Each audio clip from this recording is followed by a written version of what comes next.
Ano ang masasabi ng ating Inday Sara patungkol sa mga issues na yan dyan sa Senado? Inday, ano masasabi mo? Gusto ko asarin mo si Claire Castro. Oo. Yung kaguluhan sa Senado ay nagsasalamin ng leadership ng administrasyon. Yung kaguluhan at kawalang direksyon ng ating bansa ay nagsasalamin ng kung ano yung klase ng leadership meron ang nakaupo sa palasyo at ng ating administrasyon. Kasi nga siya ang driver eh. Siya ang driver. Siya ang may hawak ng manibela. Yang Senado, yang Kongreso, yang Supreme Court at yung mga ahensya ng gobyerno, yaan yung mga parts ng sasakyan na dinadrive ng ating presidente. Ngayon yung buong sasakyan na yan, ang tawag diyan Bayang Pilipinas, at yung mga nasa loob niyan, yung mga nakasakay diyan sa sasakyan na yan na dinadrive ng ating pinakamahal na pangulo. Dahil lahat nagmahal kaya mahal eh. Yaan yung mga Pilipino, mga kababayan natin. Tayo yung nakasakay diyan sa sasakyan, at yung sasakyan na yan may mga parts yan, may mga moving parts yan para yung ating bansa ay madala kung saang lugar tayo dadalhin. Dadalhin ba tayo sa kaginhawaan? Dadalhin tayo sa kabutihan? O dadalhin tayo sa bangin? Ganun yan. So kahit na makikita mo yan, nasa klase ng pagdadrive yan ng isang driver.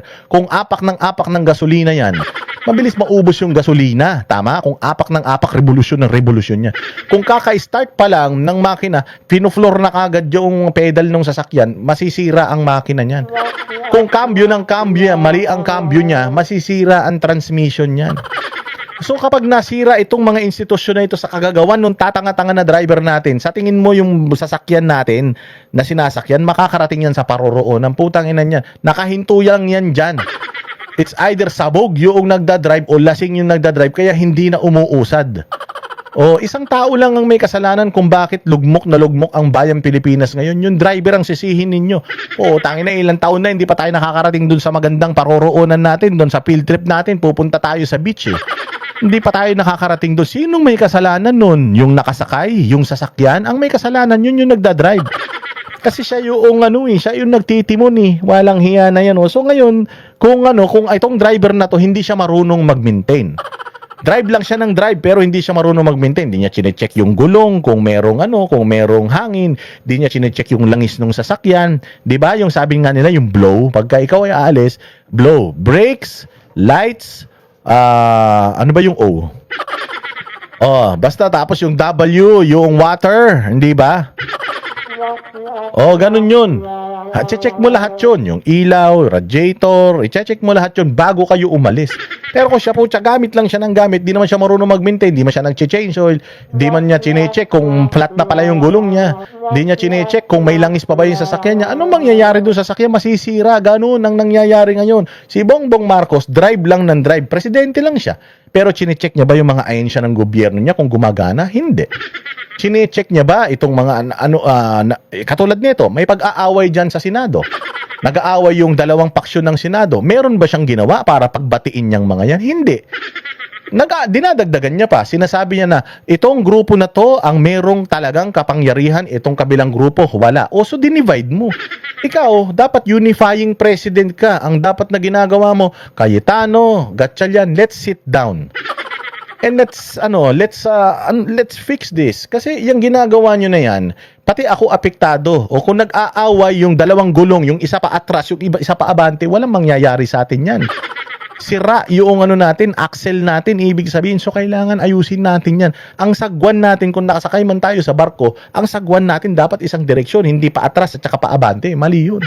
Para tayong tanga nun, hindi tayo makakaalis. Para tayong inchik at hapon, hindi tayo nagkakaintindihan. So ako bilang presidente, nagkakagulo ang Senado, kinausap ko sana sila, pinatawag ko sila lahat sa Malacanang. Pumunta kayo dito, pag-usapan natin yan. Kung talagang walang politika at kung talagang walang pinagtatakpan, kaya lang may pinagtatakpan kasi eh. Alam ng Malacanang na yung investigasyon ng Blue Ribbon Committee papunta sa tahanan nila, papunta sa bahay nila. Kaya iniiwasan nila na makarating doon. Kaya pati sila, nagiging partisan na sila. Sinasabi nila, dalawa ang Senado, ito ang lehitimo. Paano Paano naman yung claim nung kabila? Paano ka pa naging magaling na magulang kung meron kang paborito sa mga anak mo? Dapat pare-parehas mo silang mahal. Nag-aaway yung dalawang anak mo. Anong gagawin? Bibigyan mo ng kutsilyo? Hindi. Pag uusapin mo bilang bilang ama ng tahanan, umupo tayo, ano bang problema nyo?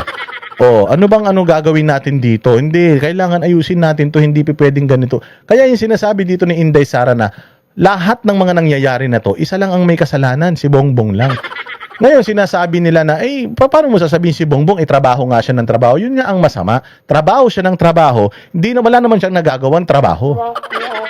Tapos ang masama nito, para siyang ama ng tahanan na aalis lang ng bahay para magtrabaho.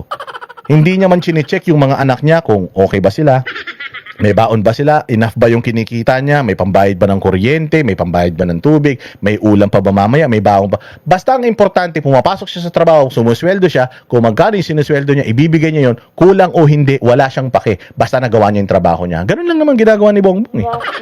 Wala namang ginagawa si Bongbong para para ayusin talaga itong bayang Pilipinas to in a sense na i-check niya isa-isa eh. Kita mo, negative 15 yung kanyang approval and trust rating kasi putsang inang yan, sa lahat ng pagod siya yung walang natatapos. Oo, maniwala ka. Kung binigyan mo siya ng walis para maglinis ng bahay, pud na yung walis, putang ina, dumi pa rin ng bahay. Ganun siya kawalang kwentang trabahador. Dahil lahat naman ng tao nagre-recognize sila ng kung ano yung direksyon ng isang leader. Pero kapag wala yung direksyon, wala yung vision, ay nagkakanya-kanya talaga ang mga tao. Yan yung nakikita natin hindi lang sa Senado, but sa buong bansa. Sa dalawang Senate President si Ending Gatchalian at si Saenz kanina. Kita nyo kung gaano katalino si Inday Sara. Kita nyo kung gaano kapata si Inday Sara. Alam naman ni Inday Sara na yung kabilang side, kinakampihan siya. Pero ayaw naman niya maging obvious katulad ni Claire Castro at ni Bongbong Marcos na talagang sasabihin nila na, hindi, itong Gatchalian ang kinikilala ng Malacanang. Diba? Bobo. Ito si Inday Sara, tinanong siya tungkol dyan. Political yan eh. Senate yan eh. Meron ba siyang say sa Senate? Executive sila eh. Kung executive ka, wala ka dapat say dyan sa nangyayari sa co-equal branch mo. The best thing that you can do is to unite them, but hindi mo sila pwedeng pakialaman or utusan or at the most maging diktador ka para diktahan sila kung ano yung dapat nilang gawin. Anong sagot ni Inday Sara dito kung sa dalawang Senado, sino ang kampi niya? Wala akong individual na mensahe para sa ating mga miyembro ng Senado. Pero dahil sila ay hindi dalawang grupo kundi isang institusyon, ay dapat pag-usapan noong 24 kasama yung mga nakulong kasama yung nagtatago kung ano ba dapat ang prioridad ng kanilang institusyon at ano yung kanilang trabaho. Ganyan ang presidente ng Pilipinas dapat. Nung tinanong sana si Claire Castro, anong posisyon ng Malacanang at sino ang kinikilala ng Malacanang, medyo sana naman kahit papaano, nagpa-hard to get man lang sana sila. At sinabi nila na, actually, isang bahay man lang yan. Isa man lang ang Senado, hindi naman ever nahati ang Senado. Hati yan sa majority and minority. Pero isang buong tahanan man lang sila. Kaya dapat pinag-uusapan nila yan. Wala kaming kakampihan kung sino ang tama sa kanila. They have to address it on their own because problema nila yan. At yung problema na yan, ang masasabi ko lang, iresolbahin na nila kaagad. Because if hindi nila yan re-resolbahin kaagad, magkakaroon yan ng malaking dagok sa ating ekonomiya, sa balanse ng bayang Pilipinas. So, yun lang ang gagawin, ang masasabi ko dyan. Hindi yung sasabihin mo na, ang kinikilala namin ay yung Gatchalian. So, kung kinikilala mo yung Gatchalian, ibig sabihin, tanginan yan, ikaw ang sinusunod nitong mga nasa Gatchalian block. Diba? Kasi even the Integrated Bar of the Philippines, hindi sila dapat nagsasalita o nagbibigay ng statement tungkol sa mga bagay na political. Political man lang ito. Hindi sila dapat nagbibigay ng statement. Mamaya, ipapakita ko sa inyo kung bakit hindi. Nakalagay mismo sa rules ng Integrated Bar of the Philippines na hindi sila pwedeng magbigay ng mga personal na opinyon patungkol sa mga politika sa bayang Pilipinas. Pero bakit nagbigay ng opinyon ng IBP? Di natin alam kung bayad din sila. O baka may kinakatakot sila na baka masilip din sila, di natin alam. Pero bilang isang presidente ng Pilipinas, presidente ka ng buong Pilipinas, hindi ka presidente ng Luzon lang, Visayas lang at Mindanao lang. Presidente ka ng buong Pilipinas. At kung ikaw ang presidente ng buong Pilipinas, ikaw din ang presidente ng Senado. Ikaw ang presidente ng Kongreso. So kung may gulo dyan sa Kongreso, hindi ka dapat kumukuha ng kakampi. Bagkus, ikaw yung unifying factor. Ikaw dapat yung nag-aayos sa magulong nila. Kung hindi sila nagkakaintindihan, bilang presidente, you go them, you talk to them, and you ask them to unite. Yung kabila ganun din. Kausapin mo sana si Gatchalian tsaka si Cayetano para i-unite mo silang dalawa. Yun yung sinasabi ni Inday Sara. Kaya pag naging presidente to si Inday Sara at nagkaroon ng ganitong gulo, which I doubt na magkakaroon ng ganitong gulo. Hindi yan magkakaroon ng ganitong gulo pagka si Inday Sara na, kasi maayos yung direksyon natin sigurado. Nagkakaroon lang naman ng ganyang gulo kapag ganyan yung driver ng bansa natin Parang hindi mo alam kung saan papunta Naaayon sa ating saligang batas. Babe, para sa'yo, legal ba yung naging quorum ng Gatchalian doon? Wala akong legal na opinion. Yes, ang ganda ng sagot. Legal ba yung bagamat abogado siya, legal ba yung quorum na nangyari nung June 3? Anong sagot niya? I am not in the position to answer that kasi co-equal body namin yan. Hindi ko pwede sabihin mali at tama ito si ganito kasi the only way para malaman natin kung mali o tama is through Supreme Court. Ang nag-i-interpret ng batas ay Supreme Court lang, walang iba. Kahit Congress at Senado ang gumawa ng batas, only the Supreme Court interprets those laws. Kaya yun yung sinasabi dito ni Inday Sara na I am not in the position, even if I am a lawyer, even if I have my personal opinion, I cannot